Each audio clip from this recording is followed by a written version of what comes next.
Neurodivergent. I'm not saying people are wrong when they say you can't let it define you, just move on.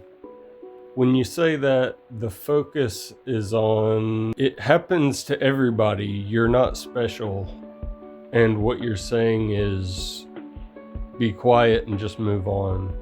I'm not saying people that say that are saying be quiet and move on, but in saying the words, you can't let it define you, it happens to everybody, the focus is on be quiet and just move on.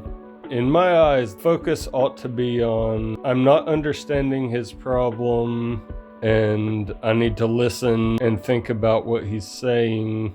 I need to listen to him talk about his problems to find out, with no bias towards any automatic societal response. The point is that 99% of the time you're going to be right when you say you can't let it define you, just move on. But what happens with that 1% of people? As you know, 1% is a lot, a ton of people. 1% is a ton of people. That particular 1% of people just get brushed under the rug.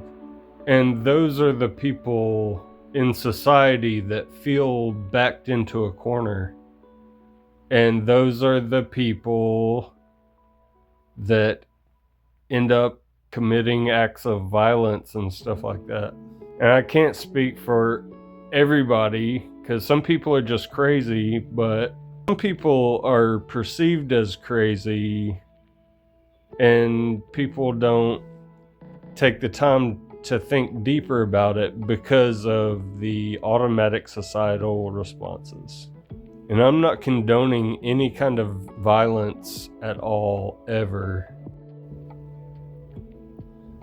But anyway, the phrase just move on and don't let it define you, to the 1% of people that doesn't apply to, the brushed under the rug ones, those people are backed into a corner like wild animals. People hated me and thought I deserved punishment because I had brain damage. Does that make any sense to y'all?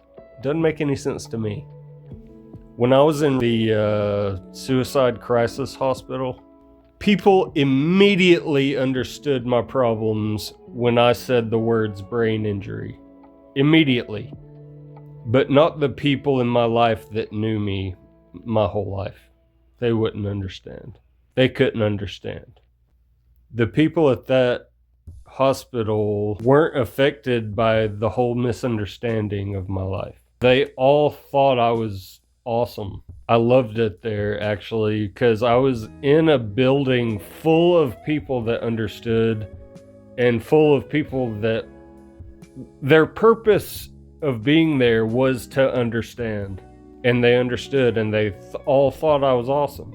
You want to hear a really detailed story about when I was in that suicide crisis hospital? It's really interesting, and I already wrote it, and I'm going to share that story on this series. The people that I knew my whole life didn't think I was awesome at all, and they thought I deserved punishment. They probably thought they loved me and cared about me, wanted what was best for me, but through my eyes, all they showed me was hate the whole time.